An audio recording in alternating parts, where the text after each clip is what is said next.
Hello friends, welcome back to my channel. আশা করি সবাই ভালো আছো, আমিও ভালোই আছি। টিনার ভিডিও এসছে একদিন পর। কেন এসছে টিনা নিজে বলে দিয়েছে, এবং এটাই ও করবে, কেন করবে সেটাও বলে দিয়েছে। তো আমি বলবো ওয়েল ডান টিনা, এটাই করবে, এটাই করা উচিত। লোক যখন এত পিছনে লেগেছে, তো আমার লোককে এইভাবেই কাজ করা দেখাতে হবে। ঠিক বলছি কি না অবশ্যই আমার কমেন্টস বক্সে বলো তো, কারণ অনেক হয়েছে ভাই। আমার জীবন আমি চলবো, আমি ভালো থাকবো, আমার মতো করে থাকবো। লোকের কাজ যা বলার সে তো বলেই যাবে ভাই, যেটা কিনা আমরা করছি সেটাও ওরা করবে। কারণ যে যাকে পছন্দ করে না তার পিছনে তো গাল দেবে। তার জন্য কি আমার লাইফটা আমি নষ্ট করব? কোনোভাবেই করব না। আমার লাইফ, আমার সিদ্ধান্ত, আমার ডিসিশন এবং আমার রাস্তা শুধুমাত্র আমার ডিসিশনে চলবে। হ্যাঁ, সেখানে আমার যদি কখনো কোনো হেল্প এর প্রয়োজন হয়, তখন আমি কাউকে আমার চয়েস মতো, যদি আমি বুঝি যে ওই লোকটা উপযুক্ত বা ওই লোকটা অনেকটা দূর গেছে, ওই লোকটা অনেকটাই তোমার সাকসেসফুল, তাহলে সেখানে আমি হয়তো জিজ্ঞাসাবাদ করলেও করতে পারি যে আমি এটা করছি, ঠিক করছি তো। তা আমার মনে হয় ভাই, আমার এভাবে কাউকে কোনো দিন জিজ্ঞাসা করতে হয়নি।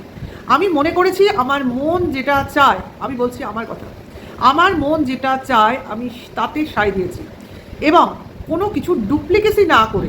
অর্থাৎ মনে করো আমি একটা পড়াশোনার রাস্তার কথাই একটা সাধারণ কথা দিয়ে বোঝাই তোমাদের। কোথাও ভর্তি হওয়ার কি তোমার পড়াশোনার ক্ষেত্রে কলেজে বলো, স্কুলে বলো, ভর্তি হবো, তা প্রধান তোমার স্টেপটা কি? সেখানে একটা পরীক্ষার ব্যবস্থা হয়, পরীক্ষা দিতে হবে। তাহলে সেই পরীক্ষার আগে একটা প্রিপারেশন নিতে হবে, তবে না পরীক্ষা দেবো। সেটা নেব, তারপর আমি গিয়ে সেই পরীক্ষায় বসবো। নিশ্চয়ই আমি পাশ করার জন্য বসবো, মানে অ্যাপ্লাই করেছি তার জন্যই, মানে সেই স্কুলে ভর্তি হব বলেই। এখন হলাম না, সে তো ভাই কপাল। হ্যাঁ, অনেক সময় ফেলিওর হতেই পারে, একবার না হয় দুবার, দুবার না হয় তিনবার, কিন্তু আমার কি মোটিভ থাকবে? পাসটা করা। তো সেক্ষেত্রে পাস করব নিজের দমে নাকি পয়সা দিয়ে, তো অন্যভাবে ভেবো না। আমি বলছি লোকে এরকম করে, তার জন্য বলছি। তো তারপর রেজাল্ট বেরোবে, রেজাল্টে আমার নাম লিস্টে থাকবে। তারপর কী হবে, লিস্টে নাম বেরোলে তখন আমি গিয়ে আমার অ্যাডমিশন প্রসিডিওরটা কমপ্লিট করব। অ্যাডমিশন প্রসিডিওর কমপ্লিট হলেই আমি সমস্ত আমার কাছে চলে আসবে ডকুমেন্টস। দেন আমি আমার ইনস্টিটিউটে ভর্তি হয়ে গেলাম, সেখানে আমি ক্লাস করা শুরু করলাম। এই হলো আমার মানে একটা কাজ শুরু করার প্রিলিমিনারি স্টেজ।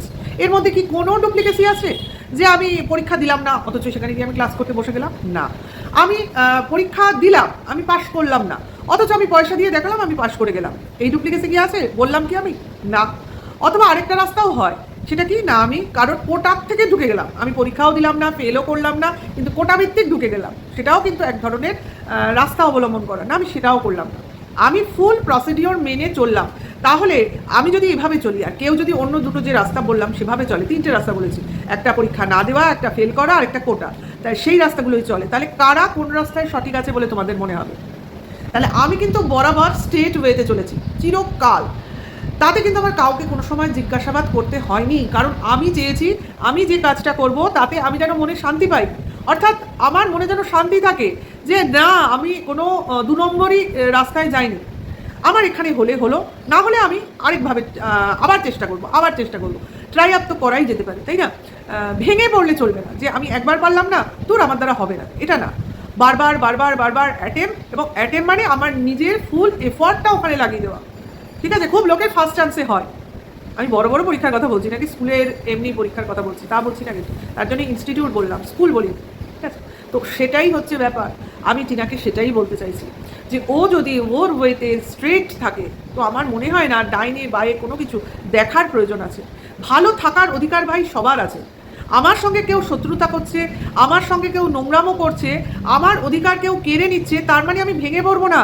আমি ডবল মনোবল নিয়ে আরও এগিয়ে যাব। তাতে কিন্তু যে আমাকে ভাঙতে চাইছে, যে আমাকে নোংরা বলতে চাইছে, যে আমাকে নোংরা বলে মানে অপমান করতে চাইছে, তারা যেন ডিপ্রাইভ হয়ে যায়, তারা যেন হতাশ হয়ে যায়, তারা যেন ক্রমশ ভাবতে থাকে আর কিভাবে, মানে তারা যেন ভাবতে ভাবতে এক সময় বলে দূর, আমাদের দ্বারা হবেই না। এটা হচ্ছে একটা স্ট্রেট ওয়ে চলা।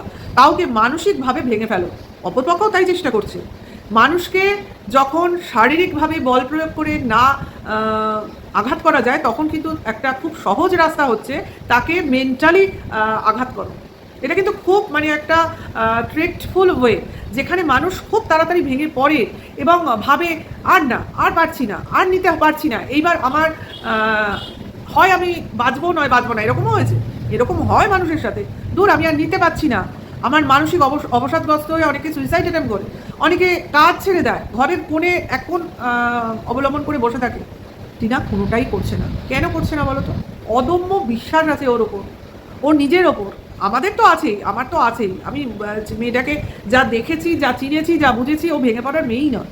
ও ও এত ক্যাজুয়াল মেয়েরা না এত তাড়াতাড়ি ভেঙে পড়ে না। ও মানে তোমার কি বলবো, অত সফট মেয়েই না যে একটু আঘাতেই চোখ দিয়ে জল পড়বে।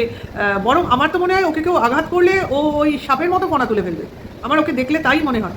এটাই দরকার, এই যে একটা অ্যাটিটিউড যে তুই আমাকে কি ভাঙবি, আমি তোকে ডবল ভাঙবো, এটাই হওয়া উচিত। এবং এটাই প্রতিপক্ষকে ডাউন করার একমাত্র পন্থা। হ্যাঁ, ল অ্যান্ড অর্ডার সবাই মানছে, তারা তাদের মতো তাদের রাস্তায় থাকবে, কিন্তু ভাই বলে না আইন যেমন আছে আইনের ফাঁকও থাকে, ওই ফাঁক দিয়েই কিছু লোক কিছু গুজে দেয়। সেই গোজার জন্য তোমার আইনের কাজটা খানিকটা থেমে যায়। আমি বলবো না আইন ভুল একটা তোমার ডিসিশন দেবে, তা নয়। তোমার কাজটা যেটা ত্বরান্বিত হতো সেটা লেট হবে, অর্থাৎ লেটে রেজাল্ট আসবে। কিন্তু ততক্ষণে যারা লড়ছে, আইনে তো এটাই ব্যাপার, কেস কাভারি করলে তো এটাই হয়, মানে বছরের পর বছর চলতে থাকে এবং ওই পয়সা গচ্ছা দিতেই থাকে। কিন্তু কিছু কিছু ক্ষেত্রে তো তোমার আপোষ আসে না, কোনোভাবেই আপোষ করা যায় না। কারণ করা মানে হচ্ছে নিজের কি বলবো আত্মবিশ্বাসকে জলে ভাসিয়ে দেওয়া। যেমন কালকের একটা কথা লাইভে, যেটা আমি আমার এর আগের ভিডিওতে বলতে, লাইভ নিয়ে যে ভিডিওটা করেছি তাতে আমি বলিনি। সেটা কি, যে সেখানে বারবার ভিকু বলছে টিনা আর ফেরা সম্ভব নয়। কি ফিরতে চেয়েছে? প্রথম কথা, কে ফিরতে চেয়েছে? তা উনি বলছেন ফেরা সম্ভব নয়। আমরা অনেকবার বলেছি, আমাদের মেয়েরা, ওনার পক্ষের মেয়েরা মানে সিন্ডিকেটের লোকেরা প্রচুরবার টিনাকে আনতে চেয়েছে, বোঝাতে চেয়েছে। মানে ওই রিমি প্রীতমের কেস, মানে এক খাঁচার মধ্যে পুড়ে দেওয়া আর কি, মানে দুটো বন্য জন্তুকে একটা খাঁচায় পুড়ে দাও, ঠিক আছে, এবার বাইরে দিয়ে তালা লাগিয়ে দাও। তারপরে দেখো যে দুটো জন্তু যারা পরস্পর ক্ষিপ্ত ছিল তারা কি বন্ধুত্ব করে নেয় না দুজনকে কামড়াকামড়ি করে মেরে ফেলে। মানে বাইরে বসে তামাশা দেখো, সেই পয়সা ফেক তামাশা দেখের মতো। তো সেই ব্যাপারটা করতে চেয়েছিল রিতম বলছি রিমি প্রীতমের ক্ষেত্রে একই জিনিস সেখানে করতে চেয়েছিল, যে ওখান থেকে নিয়ে এসে কোনোভাবে এই বাড়িতে ঢুকিয়ে দিই, তারপর বলি তুমি এখান থেকে বেরোতে পারবে না, মরো বাঁচো, পাগল হয়ে যাও, যা হয়ে যাও, এখানেই তুমি হবে, এরকম একটা ব্যাপার। মানে বাচ্চার প্রলোভন দিয়ে তাকে কোনোভাবে ঢুকিয়ে দাও। কিন্তু ওরাও জানে যে এই সম্পর্ক কিন্তু টিকবে না, যেভাবে রিমি প্রীতমের সম্পর্ক টেকেনি, ওরাও জানে, তবু ঢোকাবে। কেন বলো তো? কন্ট্রোভার্সিটাকে জিয়ে রাখার জন্য, নিজেদের হাতে করার জন্য কন্ট্রোভার্সিটাকে। এখন যেমন কন্ট্রোভার্সিটা তোমার আমরা দুটো পক্ষে ভাগ করা আছি, উনি চেয়েছেন কি নিজের পক্ষেই পুরোটাকে নিয়ে আসতে, অর্থাৎ উনি সবাইকে পরিচালনা করবেন, সবাইকে বলে দেবেন তোমরা এই করো। মানে ওয়াইটির বাংলা কমিউনিটি কন্ট্রোভার্সিয়াল জোনটাকে উনি নিজের করায়ত্ত করতে চেয়েছিলেন, এখনও চাইছেন, কিন্তু পারছেন না। কারণ আমরা কারোর বর্ষতা, মানে আমরা কারো বর্ষতা স্বীকার করব না। অর্থাৎ ভেকু হটাও, ওয়াইটি বাঁচাও, উই ওয়ান্ট জাস্টিস, এটাই কিন্তু এখন আমাদের স্লোগান। তো উনি কি বলতে চেয়েছিলেন না, যে কোনোভাবে টিনাকে এনে টন্দীপের অর্থাৎ বেচুর পায়ে ফেলতে হবে, এবং টিনাকে বেচুর পায়ে ধরে, বেচুর মা বাবার পায়ে ধরে ক্ষমা চেয়ে আবার সংসারে ঢুকিয়ে দেওয়া হবে, এবং এইভাবেই সে আবার তার ছেলেকে ফেরত পাবে, যেটা সে চাইছিল। মানে এইভাবেই সে আবার পুরনো জীবনে ফিরে যাবে। তো এটাই করতে চেয়েছিল ভেকু, যেটাই কিনা টিনা সঙ্গত দেয়নি। কারণ টিনা তো ওই বেচুর লাইফে ফিরবেই না। কে চায় বলো তোর নরকে বারবার যেতে?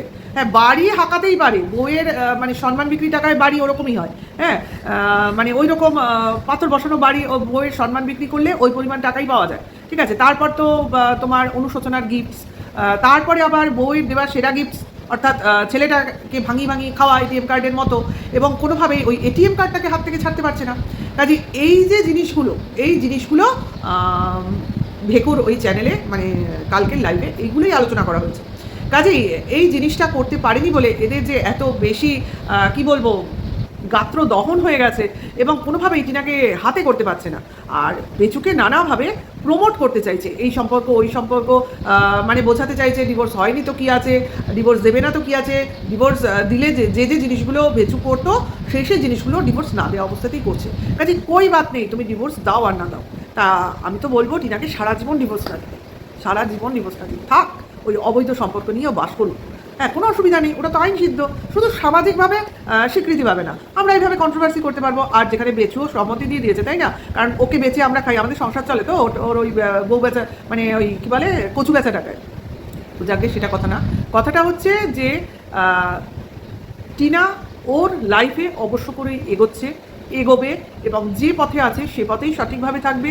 বাচ্চার জন্য যেটা করার যে করেছে সেটা বেচুর লাইভই তার ভেকুর লাইভই তার প্রমাণ। সমস্ত ওর যে প্রচেষ্টা সমস্তই ওই ভেকুর মুখ দিয়ে ভরভর করে বেরিয়ে এসছে, যেটা কিনা সবসময় বলে কিমা বলে ফেলে, অন্যান্যরা বলে ফেলে, উনি কিছু বলেন না, উনি কিন্তু সব কিছু বলে দেন। মানে বেচুকে অ্যাকচুয়ালি তোমার নাঙ্গা করছে এই দিদিরাই বসে বসে ওয়াইটিতে তাদের লাইভে, বুঝতে পারছো তো? কারণ বেচু ভাবছে বেচু খুব আমি বেঁচে যাচ্ছি, এখনকার খুব মজা, মানে বলে না মন্দ জিনিসের মজা আগে আসে আর সাজাটা পরে আসে, তো সেই সাজাটা ওয়েট করছে ওর জন্য, যেটাও টের পাচ্ছে না। এখন খুব মজা, খুব আনন্দ, আজ এখানে যাচ্ছি কাল সেখানে যাচ্ছি, ফুল দেখছি, পাতা দেখছি, আকাশ দেখছি, প্রকৃতি দেখছি, সেলফি নিচ্ছি, সিঁদুর নিয়ে আসছি, পাঞ্জাবি পরছি টাইট টাইট, এক্সেট্রা এক্সেট্রা, অনেক কিছু। ও ঘরে মাটির পুতুল দিয়ে সাজাচ্ছি। তারপরে তো সব থেকে বড় কথা, বেচুর ওই বিয়েওয়ালা পুতুলটা বর্ব নিয়ে আসাতে যেভাবে ছোট্ট সোনা বাবাটা রিয়াক্ট করলো, দেখো বিয়ে করে বাড়িতে মেয়ে নিয়ে আসলো। এই যে কথাটা কত বড় একটা স্বীকারোক্তি যে বিয়ে করলে বাড়িতে মেয়ে আনা যায়, বউ নয়। এটা কিন্তু ওই সোনা বাবাই সেদিনকে বলে দিয়েছে, কারণ বেচু হয়তো এইভাবেই বিয়ে করে বাড়িতে কোনো মেয়ে নিয়ে এসছে, যে মেয়েকে ও আড়ালে আবডালে এইভাবে আমাদের সামনে দেখাচ্ছে।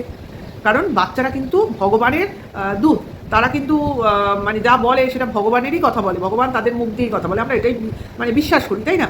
তো টিনা কি দেখালো আজকের ব্লগিংয়ে, তোমার দেখালো যে ওর নর্মাল, ও টোটালি নর্মাল দেখাতে চায়, কারণ এটাই মানে গুড একটা ওর মানে প্রচেষ্টা, যেটা দেখে অনেকেই বিরক্ত হচ্ছে, কেন দেখাচ্ছে, কোনো চিন্তা নেই, কোনো ভাবনা নেই। ভাই চিন্তা ভাবনা দেখালে কি ও ছেলে ওর বাড়ি চলে আসবে? আমার প্রশ্ন এখানে। ও খুব চিন্তা ভাবনা দেখালো, হ্যাঁ, ও দাপিয়ে কাঁদলো, ছেলে চলে আসবে, এত সহজ, ওকে ওই জেলখানায় পড়া হবে, ও জানে ওইটাই রাস্তা, কাজে সময় লাগুক কিন্তু কাজটা হোক, এটা হলো বড় কথা। কিন্তু ও যেটা করছে সেই কাজে ও এখন ব্যস্ত, একটা কাজেই যাচ্ছে, বুঝতেই পেরেছো, প্যাকিং দেখে আশা করি বোঝা গেছে, যেসব জামাগুলো নিচ্ছে সমস্ত নতুন কেনাকাটি করেছে। হ্যাঁ, কেউ বেড়াতে গেলে নতুন জামা কাপড় এইভাবে নিয়ে যায় না, একমাত্র প্রমোশনাল বা কাজের জায়গা ছাড়া, বুঝেছো? এবং মাকে নিয়ে যাচ্ছে, বোঝা যাচ্ছে। আশা করি পরবর্তী দিনগুলোতে ও দেখাবে লেটে, হয়তো এমন সময় আমাদের সামনে দেখাবে যখন কিনা ও বাড়িতে ফিরে এসছে। কারণ অলরেডি ও বললো আমি ভিডিও একদিন লেটে দিচ্ছি, কারণ কোথায় যাচ্ছি কী করছি সেটা কোনোভাবেই আমি ডেটে দেখাবো না, কারণ যেখানে যাবে দেখবে লোক অলরেডি বুঝে যাবে, ঠিক আছে? কে বলতে পারে ভাই, এদের তো বিভিন্ন জায়গায় লোক বসে থাকে, হ্যাঁ, এই যে বলছে না তাতে কি কোনো খবর বাইরে চলে আসছে না কিন্তু, তার মানে যে পাবলিক চিনছে, পাবলিক খবর পাঠাচ্ছে তা নয়।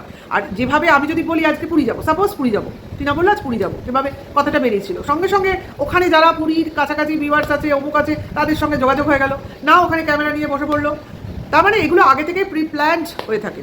আর যদি আমি না বলি, আমি কোথাও গেলাম, কেউ যদি আমাকে ন্যাচারালি দেখলো, সেক্ষেত্রে খবরটা বেরোলো, সেটা কিন্তু অথেন্টিক, ঠিক আছে?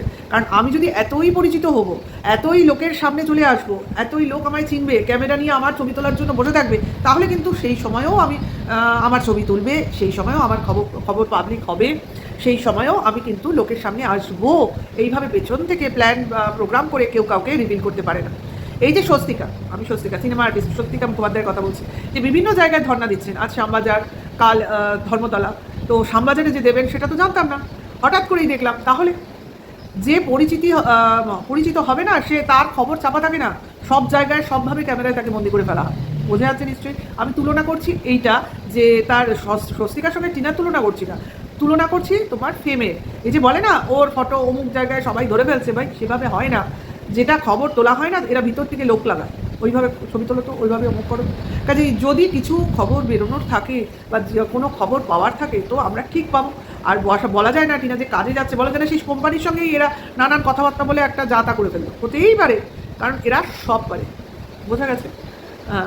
সেই জন্য এদের থেকে বাঁচো, এদেরকে এড়িয়ে যাও টোটালি। আমাদের পার ডের ওর কাজের খবর পাওয়ার কোনো প্রয়োজন নেই, ওর যখন সময় পাবে তখন দেবে। আমরা কি চাই? আমরা বেসিক্যালি চাই টিনা ভালো থাকুক, টিনা ওর ছেলের সঙ্গে সম্পর্ক তৈরি করুক, আবার ওর ছেলে মায়ের সম্পর্কটা আমরা দেখি। বেচুর সঙ্গে তো কোনোভাবেই টাই আপ হোক এটা চাই না, কোনো দিনই চাই না, কারণ বেচুর যা মেন্টালিটি, ওর সঙ্গে কোনো দিনই কোনো মেয়ে থাকতে পারবে না। আজকে নতুন সম্পর্ক আসলেও সে টেকা খুব মুশকিল, সে ওই দালালের মুখ থেকেই বেরিয়ে গেছে। আগে টিকবে কিনা দেখো, বলা যায় না। এই সম্পর্ক বিয়ে না করে হয়তো দীর্ঘদিন টেকাতে পারে, অথবা বিয়ে যদি করতেও হয় সেটাও তো এখন মুখ দিয়ে বলতে পারবে না, কারণ এখনও ডিভোর্স হয়নি, অনেক দিক দিয়ে পেঁচিয়ে গেছে, মানে জিনিসটা পুরো খিচুড়ি হয়ে গেছে, জগা খিচুড়ি হয়ে গেছে, বুঝতে পেরেছো তো? মানে এরা বেশি প্যাচ পয়জার দেখাতে গিয়ে নিজেরাই ফেসে গেছে। যাই হোক, দেখা যাক এরা কতটা নিজেদের এর মধ্যে রাখে, না ক্রমশ ভেতর থেকে বেরিয়ে আসে, না আসল সত্যটা রিভিল হয়, না কি হয়, ক্রমশ প্রকাশ। ভিডিওটা শেষ করি, ভালো লাগলে লাইক, কমেন্টস, শেয়ার অবশ্যই করেই করো। নেক্সট ভিডিও ওয়েট করো, টাটা, বাই।